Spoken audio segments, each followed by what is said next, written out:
Christmas शब्द दो शब्द से मिलकर बना है, क्राइस्ट और मास। क्राइस्ट का मतलब मसीह है और मास का मतलब त्योहार है। तो इसका अर्थ होता है मसीह का उत्सव।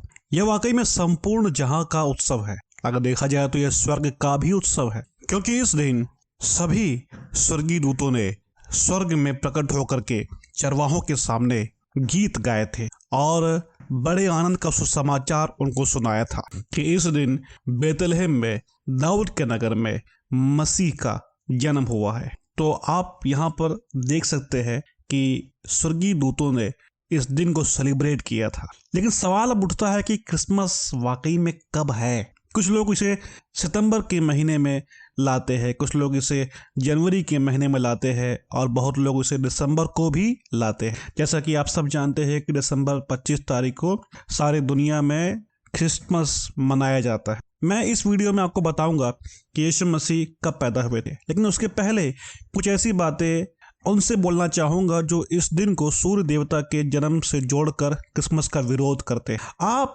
कुछ लोगों के बहकावों में आकर शैतान का काम खुद अपने हाथ में लेकर उसके कामों को आसान बना रहे हो, और वह काम जो शैतान करता है वो है दोषारोपण, दूसरों को नीचा दिखाना और दिसंबर 25 के ऊपर शैतान की मोहर लगाकर उसे अशुद्ध घोषित कर देना। मेरे प्रियो, ये सब जो एक गलत प्रकार की सोच है जिसका इम्पैक्ट दुनिया में गलत पड़ता है, नकारात्मक पड़ता है। माफ करिएगा कि मुझे ऐसा बोलना पड़ रहा है। चलिए मान लेते हैं कि प्रभु यीशु दिसंबर 25 को नहीं पैदा हुए, तो क्या उस दिन सूर्य देवता पैदा हुए थे?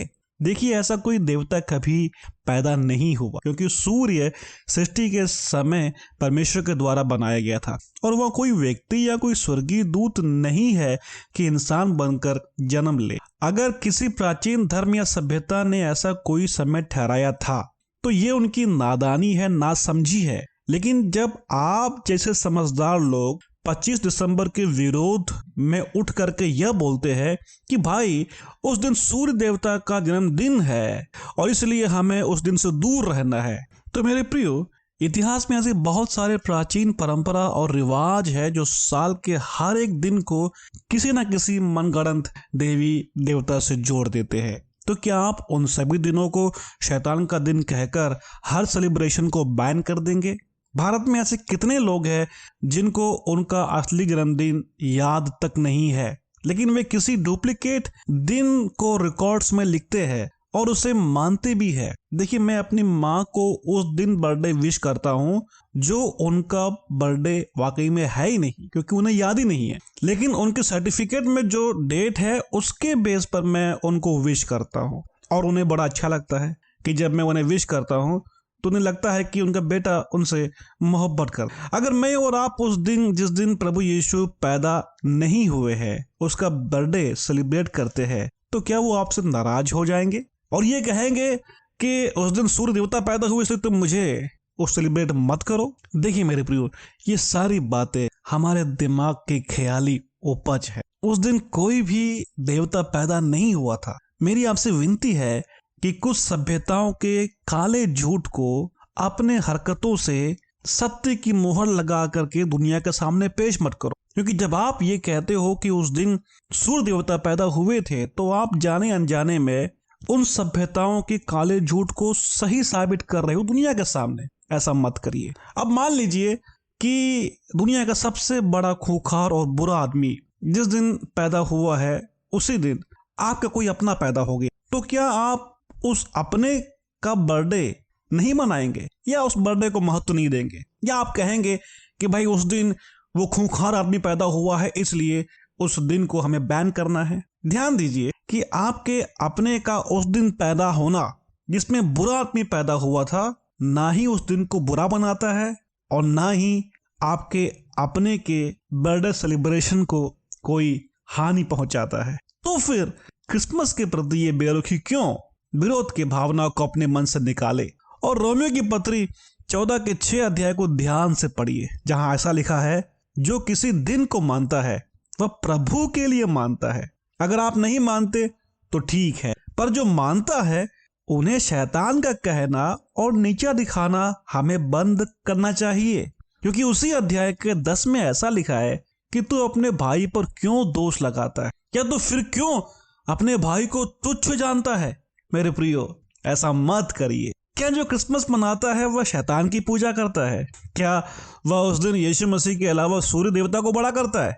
मैंने आज तक ऐसा नहीं सुना है कि किसी भी मसीही ने जो 25 दिसंबर को क्रिसमस सेलिब्रेट करता है वो सूर्य देवता की पूजा करता है या किसी के मुंह से सूर्य देवता की तारीफ करते हुए सुना है। मुझे अच्छी तरह से पता है कि ऐसा आपने भी नहीं सुना है। मैं जानता हूं कि आप बुद्धिमान है, इसलिए आपके स्वतंत्र इच्छा का सम्मान करता हुआ मैं इस बात पर ज्यादा बरकरार ना रहते हुए मैं अपने मुद्दे की ओर आगे बढ़ना चाहूंगा। मैं इस वीडियो में सभी भाइयों और बहनों के लिए 6 प्रमाण देना चाहूंगा जो ये साबित करता है कि प्रभु यीशु का जन्म दिसंबर 25 को ही हुआ था। ध्यान दीजिए कि ये प्रमाण मेरे अपने आविष्कार नहीं है, बल्कि सदियों पहले से ही कहे और माने जाने वाले तथ्य है। वीडियो को पूरा देखें और कमेंट कर अपनी राय जरूर दे कि प्रमाण आपको कैसे लगे। पहला प्रमाण है बिब्लिकल प्रमाण। बाइबल में से एविडेंस मैं आपके लिए लेकर के आ रहा हूं। नए नियम में 2 प्रमाण है जो प्रभु यीशु के जन्म को दिसंबर 25 में स्थापित कर सकते हैं। पहला प्रमाण है लूका पहले अध्याय का टेक्सचुअल एविडेंस, आयत 9, 10 और 21। ये आयतें यूहन्ना बपतिस्मा दाता के पिता जकरिया की मंदिर में सेवा कार्य पर आधारित है। इस प्रक्रिया में एक ऐसी बात है जिसे हम नजरअंदाज नहीं कर सकते और यह साबित करता है कि वह समय जिसमें जकरिया सेवा कार्य कर रहा था वह समय प्रायश्चित का दिन था, जिसको हम इब्रानी में योम किपुर कहते हैं। देखिए 9वां आयत अगर हम अकेले पढ़े तो हमें लगेगा कि जकरिया प्रतिदिन मंदिर में जलाने वाले धूप को जलाने के लिए ही मंदिर के अंदर गया, लेकिन आयत 10 को पढ़ने पर मामला प्रतिदिन का नहीं लगता, क्योंकि लिखा है कि धूप जलाने के समय लोगों की सारी मंडली बाहर प्रार्थना कर रही थी। अर्थ यह है कि जकरिया मंदिर के भीतर है और लोग बाहर है। आयत 21 को पढ़ने पर मामला और भी साफ हो जाता है, क्योंकि लिखा है कि लोग जकरिया की बाट देखते रहे और अचंभा करने लगे कि उसे मंदिर में देर क्यों लगी।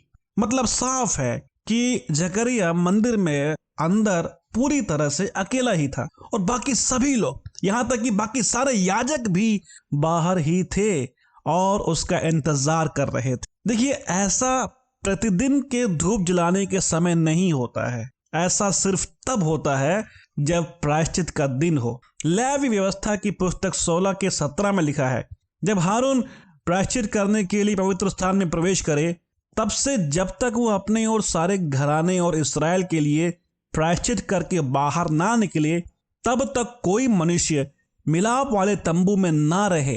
तो क्या जकरिया महायाजक था? लूका के समाचार में तो सिर्फ याजक ही लिखा है। देखिए, कुछ भाग ऐसे हैं जहां पर बाइबल में महायाजक को सिर्फ याजक ही बुलाया गया है। उदाहरण के लिए निर्गमन 29 अध्याय के 41 में और लेवी व्यवस्था की पुस्तक पहले अध्याय के 7 और 7वें अध्याय के 34 में हारून जो कि महायाजक था उसको भी सिर्फ याजक ही बुलाया गया है। कम से कम यह बात तो साफ है कि सिर्फ जकरिया ही मंदिर के अंदर था और बाकी सब बाहर थे। और ऐसा तभी होता है जब दिन प्रायश्चित का हो, योम किपुर हो, और यह प्रायश्चित का दिन इजराइल में सितंबर के महीने में पड़ता है। लूका पहले अध्याय के 24 में हम पढ़ते हैं कि इन दिनों के बाद एलिशिबा गर्भवती हुई। अगर हम यहाँ से 9 महीने को जोड़ते हैं तो हमें जून का महीना मिलता है, अर्थात यूहन्ना बपतिस्मा दाता का जन्म जून के महीने में हुआ था।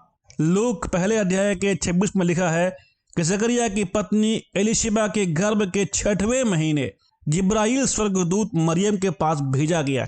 6वां महीना, ध्यान दीजिएगा, 6वां महीना वो मार्च होगा। और अगर हम मार्च से 9 महीना गिने तो हमें दिसंबर मिलता है, अर्थात प्रभु यीशु का जन्म दिसंबर में हुआ था।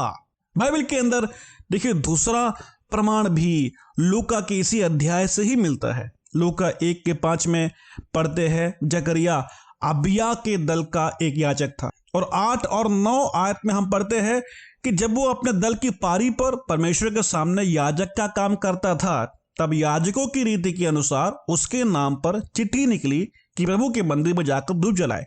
देखिए, पुराने नियम की पुस्तक पहली इतिहास 24 अध्याय की 1 से लेकर 19 तक जब आप पढ़ते हो तो आपको याजकों की कुल 24 पारी दिखेगी, जिसको दाऊद ने ठहराया था कि याजक इसी पारी से मंदिर में सेवा करे। अब देखिए, साल के 12 महीने होते हैं, और अगर 12 महीने होते हैं तो ये 24 पारी का अर्थ यह है कि एक पारी का सेवा कार्य हर 2 हफ्ते चलेगा। प्रथम सदी के यहूदी इतिहासकार और याजक जोसेफस की पुस्तक यहूदियों के वृत्तांत के 7वें किताब 14 अध्याय के 7 में लिखा है कि हर पारी 1 सप्ताह तक सेवा करते थे, जिसका मतलब यह है कि हर पारी को साल में 2 बार सेवा करना पड़ता था। पहली इतिहास 24 के 7 में पढ़ते हैं कि पहली पारी यहोयारीब दल का था, और 10वें आयत में पढ़ते हैं कि अबिया दल की पारी 8वीं थी। ध्यान दीजिएगा, सकरिया अबिया दल का था और वो पारी 8वीं था। क्योंकि यहूदी साल में हर 3.5 साल में लीप महीना जुड़ता है, इसलिए इस पारी को महीने के क्रम में जोड़ करके हिसाब करना मुश्किल होगा। इसलिए हमारे पास यहूदियों के एक इतिहास में ऐसा बताया गया है कि जिस दिन यहूदियों का मंदिर रोमन सैनिकों के द्वारा तबाह किया गया था, उस समय यहोयारीब का दल सेवा कर रहा था। और इसे आप सदर ओलाम रबाह के 30वें पुस्तक के 86 अध्याय के 97 तक जो है आप उसको पढ़ करके आप मालूम कर सकते हैं। और यही बात को यहूदी इतिहासकार जोसेफस ने यहूदियों के युद्ध की 6वीं पुस्तक के 4 अध्याय के 1 और 5 में बताया है। अब देखिए, हमें इन दिनों से पीछे की ओर चलना है। मतलब यहोयारीब जिस दिन सेवा कर रहा था एडी 70 में, जब यहूदियों का मंदिर तबाह हुआ था, उस दिन से हमें पीछे की ओर चलना है। और जब पीछे की ओर चलते हैं तो हिसाब लगाने पर जकरिया की सेवा के समय पहुंचेंगे, जो कि सितंबर का महीना है जिसमें वह सेवा कर रहा था। और उस समय प्रायश्चित का पर्व भी आया था, जिसके कारण जकरिया मंदिर के अंदर अकेला था और बाकी सब बाहर प्रार्थना कर उसका इंतजार कर रहे थे। और यह प्रमाण भी पहले प्रमाण की ही तरह प्रभु यीशु के जन्म को दिसंबर के महीने में ही स्थापित करेगा। चलिए अब दूसरे प्रमाण की ओर चलते। दूसरा प्रमाण है बायोलॉजिकल एविडेंस, मतलब जीव शास्त्रीय, जीव विज्ञानी प्रमाण है। यह जीव विज्ञानी प्रमाण का मतलब क्या है? देखिए, प्रभु यीशु मसीह बलिदान होने वाले भेड़ों की पूर्तिकरण की वास्तविकता है। पुराने नियम में इजराइल में बलिदान होने वाली भेड़ें एक खास नस्ल की होती थी, जिसे आवासी भेड़ें कहते हैं। इस नस्ल की भेड़ें आज भी इजराइल में पाई जाती है। इस भेड़ की खास बात यह है कि यह भेड़ जून के महीने में गर्भ धारण करते हैं और दिसंबर के महीने में बच्चे जन्मते हैं। मतलब यह है कि मंदिर में बलिदान होने वाली भेड़ों का जन्म दिसंबर के महीने में होता है। तो प्रभु यीशु जो जगत के पाप को उठा ले जाने वाला परमेश्वर का मेमना है, उसका भी जन्म दिसंबर के महीने में ही होगा। क्यों? क्योंकि ये परछाई की वास्तविकता को सिद्ध करने वाला जन्म है। अगर भेड़ें जो बलि होती है मंदिर में दिसंबर के महीने में पैदा हो रही है, तो जाहिर सी बात है कि उन सारे भेड़ों का पूर्तिकरण जो कि यीशु है, वास्तविकता है, वो भी दिसंबर के महीने में ही पैदा होगा। तीसरा प्रमाण है टाइपोलॉजिकल एविडेंस, मतलब प्रतीकात्मक प्रमाण है। यूहन्ना पहले अध्याय के 9 में पढ़ते हैं कि सच्ची ज्योति जो हर एक मनुष्य को प्रकाशित करती है वह यीशु मसीह है। स्वयं प्रभु यीशु ने यूहन्ना 8 के 12 में कहा है कि वह जगत की ज्योति है। जिस दिन यह ज्योति जगत में आया वह महीना दिसंबर था, क्योंकि इसी महीने में यहूदियों का हनुका नामक पर्व मनाया जाता है, जिसे प्रकाश का पर्व भी कहते हैं। इसकी उत्पत्ति तब हुई थी जब 164 एडी किस्लेव 25, जो कि यहूदियों का 9वां महीना है, अर्थात दिसंबर के महीने में अंतियोकस एपिफानियस, जो कि एक सम्राट था, उसको हराकर मंदिर का दोबारा उद्घाटन किया गया था। अंतियोकस एपिफानियस राजा ने मंदिर में सूअर का बलिदान कर उसे बंद कर दिया था। लगभग 2300 दिन के बाद मकबीस के युद्ध में यहूदियों ने फतह हासिल कर जब मंदिर को दोबारा शुरू किया, तब मेनोराह अर्थात मंदिर के दिए को जलाया था। उसी की याद में इजराइल में आज तक यह पर्व मनाया जाता है। जिस समय इजराइल का यह पर्व मनाया जाता है, उसी समय दिसंबर को असली ज्योति, जो सिर्फ इजराइल की ही नहीं बल्कि संपूर्ण जगत की ज्योति है, वह दुनिया में प्रकट हुआ था। हनुका पर्व प्रभु यीशु के जन्म का प्रतीकात्मक उजियाले का पर्व है और दिसंबर में यीशु का जन्म उस प्रतीक की असली स्वरूप। चौथा प्रमाण है ऑब्जर्वेशनल एविडेंस, मतलब पर्यवेक्षण प्रमाण। और इसके अंतर्गत क्रिसमस जब से आप दुनिया में हो तब से आपको देखने को मिल रहा है और तब से ये मनाया जा रहा है। मेरे दादा के जमाने से पहले से ही मसीही लोग क्रिसमस मनाते चले आ रहे हैं। तो ये एक ऑब्जर्वेशन है, ये आपको मालूम पड़ रहा है, आप इसको समझ पा रहे हो। और उनमें से किसी ने भी इस दिन दूसरे देवता, खासतौर से सूर्य देवता का जन्म दिन नहीं माना था। किसी भी कलीसिया में, दुनिया के किसी भी कोने में जहां क्रिसमस मनाया जा रहा है, कोई भी क्रिसमस की आड़ में सूर्य की उपासना नहीं करता है, बल्कि वह यीशु मसीह को ही मानता है और उनके देह धारण के दिन को इस दिन वे मनाते हैं। यह बात एक प्रमाण हो सकता है कि वाकई में प्रभु यीशु का जन्म दिसंबर 25 को ही हुआ था। तो ये ऑब्जर्वेशनल एक प्रमाण है। हमारे बाप दादों के जमाने से, सैकड़ों सालों से ये क्रिसमस जो है मनाया जा रहा है। अगर ये मनाया जा रहा है तो ये सच भी हो सकता है, क्योंकि लगभग पहली सदी से ही इस क्रिसमस को मसीही लोग मनाते आ रहे हैं। और अगर उतनी पुराने समय से इसको मनाते आ रहे हैं तो ये बात सच हो सकता है। अब पांचवा प्रमाण है हिस्टोरिकल एविडेंस, मतलब ऐतिहासिक प्रमाण। कुछ लोग सोचते हैं कि दिसंबर 25 को प्रभु यीशु के जन्मदिन को 4वीं सदी में कॉन्स्टेंटाइन ने सूर्य देवता के जन्मदिन के बदले में शुरू किया था। लेकिन कलीसियाई इतिहास में हमें साफ मालूम पड़ता है कि कॉन्स्टेंटाइन के मसीही धर्म को स्वीकार करने के पहले से ही, लगभग 150 साल पहले से ही क्रिसमस के बारे में चर्च फादर हिप्पोलाइटस ने दानियल की टीका अर्थात कमेंट्री में लिखा है। और इस प्रकार लिखा है कि हमारे प्रभु यीशु मसीह का पहला आगमन बेतलेहम में कैलेंडर में जनवरी के पहले तारीख से 8 दिन पूर्व, यानी कि 25 दिसंबर, जो कि बुधवार था, हुआ था। और 320 एडी में पॉप जूलियस 25 दिसंबर को ऑफिशियल डेट के रूप में क्रिसमस को स्थापित किया था। परंपरा के अनुसार में टेलेस्फोरस नाम के रोम के 7वें बिशप ने, जो कि एडी 125, ध्यान दीजिएगा ये दूसरी सदी है, एडी 125, जिनकी मृत्यु शहादत में हुई थी, जो प्रभु यीशु मसीह के कारण शहीद हो गए थे, जिनको रोमी लोगों ने ही खत्म किया था। 136 एडी में उनकी मौत होती है। उन्होंने क्रिसमस को सेलिब्रेट किया था 25 दिसंबर को। तो आप देख सकते हैं कि कॉन्स्टेंटाइन, जो कि 4वीं सदी में मसीही बना था, और 4वीं सदी में क्रिसमस को वे मनाते थे, उनके मनाने के पहले से ही दूसरी सदी में क्रिसमस को सेलिब्रेट किया जा रहा है। क्रिसमस के मान्यता है और 25 दिसंबर को यीशु मसीह पैदा हुए थे, ये बात उस समय से ही लोग मानते हुए आ रहे हैं। अभी जो मुझे बोलना है आपसे ध्यान दीजिएगा, एक ऐसा प्रमाण है जो कि रोमन सेंसस, मतलब अगस्तुस कैसर ने हुक्म दिया था अपने अपने नाम लिखवाने के लिए, और जस्टिन मार्टियर, जो कि 100 एडी से 165 एडी तक के कलीसियाई इतिहास में बहुत बड़े अगुवे के रूप में जाने गए हैं और जिनको शहादत मिली है, जो कि मार्टियर हुए हैं यीशु मसीह के लिए, शहीद हुए हैं यीशु मसीह के लिए, उन्होंने अपनी अपोलॉजी के अंदर, अपने लेखनी के अंदर ये साफ बताया है कि यीशु का जन्म बेतलेहम में हुआ है और उसके जन्म की पूरी वार्ता को आप उस सेंसस के अंदर प्राप्त कर सकते हो जो रोमियो ने अपने रिकॉर्ड में रखा हुआ है। और इसे आप आराम से आज गूगल में ढूंढ सकते हो कि जस्टिन मार्टियर ने इसके ऊपर बात किया हुआ है। और तरतुल्यन ने भी, तरतुल्यन वो व्यक्ति है जिन्होंने त्रिएकता के ऊपर काफी बात की है और जिनका जन्म 160 एडी को हुआ था और 250 एडी तक वो जीवित रहे। तो ये भी जो है आप देख सकते हैं कि दूसरी सदी से लेकर के तीसरी सदी तक इनका जीवन काल रहा है।